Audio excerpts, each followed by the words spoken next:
That's for. And then you get into the real things that used to be here, that have been here the longest, and that's RL 365, which just stands for Real Leadership 365. And that's you holding yourself personally accountable for 365 consecutive days. So you end up doing 12 different 30-day challenges and summarize it in those last 5 days. That's where the drop off rate is. Whew. Yeah. And then in order for you to do RL Advanced, which is something that you pick 1 to 12 things that you want to work on, you have to have done RL 365. It's not going to work. You try to jump on RL Advanced before you do RL 365, you are going to fail miserably. And then the final one is RL Beyond, which takes you past the project that you had when you were advanced. And at this point, you are gone, doing great. So if you think about the RLs, RL 365 is a bachelor's degree, RL Advanced is a master's degree, and RL Beyond is a doctorate.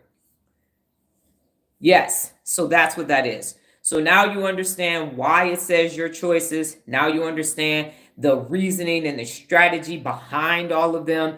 And literally with the RL programs, you gonna clutch your pearls, Kevin, you select your price for RL 365. And then you'll say, well, Dr. Donna, why is everything so inexpensive? For 2 reasons. And it might even be 3. Because people have said, well, it costs too much. Well, it costs too much. That's a lot of money. Okay, cool. It's $30. And on the ones that's a year, you pick the price. Because what I know is what's better for you is to actually complete the year. That's what I'm looking at. When is the drop off, or can you complete the year? And as I've mentioned before, when people start paying you 10 stacks, 20 stacks, 30 stacks, you start going back and questioning your authenticity, and you might let somebody do something that's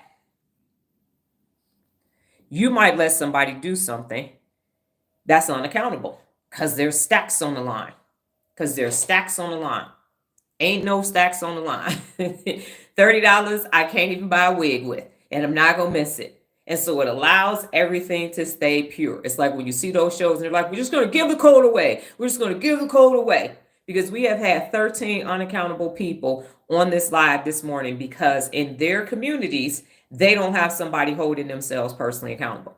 I just want to be able to navigate through the rest of my life without dealing with unaccountable people. That's going to matter more because that's what's actually going to change the world. Everybody's like, give me money, give me money, give me money. Okay, how's that working? How's that working for people? A lot of people got a lot of money. Ain't changed shit. Got a lot of smart cars and got a lot of smart homes, and we still got unaccountable people in those smart cars, driving those smart cars with those smart homes, and these multi-trillion-dollar organizations and everything else. People is still peopling. So my objective is for that to change and for people to look for the best case scenario.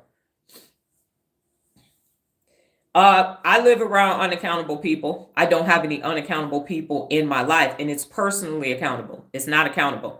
It's personally accountable because personal accountability's number one objective is best every day, day in and day out. So we have unaccountable neighbors. My subdivision, I have guest parking out here, and people do all kinds of things. And the only thing the homeowners care about is the fucking landscaping and trash receptacle bins being in by 6 p.m. on trash day. So yes, and that's why the number one principle of real leadership is to hold yourself and others personally accountable. That's how you get to critical mass. So what you do is you don't allow unaccountable people in your life. That's how that works. You could be unaccountable over there in Loserville. Go right ahead to the left. That's where it's located. But you cannot have unaccountable people in your life and think you're going to be personally accountable and we're just going to let them figure it out. No, because an unaccountable person, just like we've had 13 people come to my live today and pop off and they've gotten blocked, they're going to be unaccountable, and it's negatively going to impact you, which is why I call them losers, which is why they're located in Loserville, because you're going to be losing something. They're a subtraction sign and a division sign because they're addicted to dopamine and endorphins, and they need adrenaline, and they need an adrenaline rush. So they're going to make you feeling bad makes them feel better. Them talking trash about you makes them feel good. It's a superiority and an inferiority complex on both parts, and everything is neurological.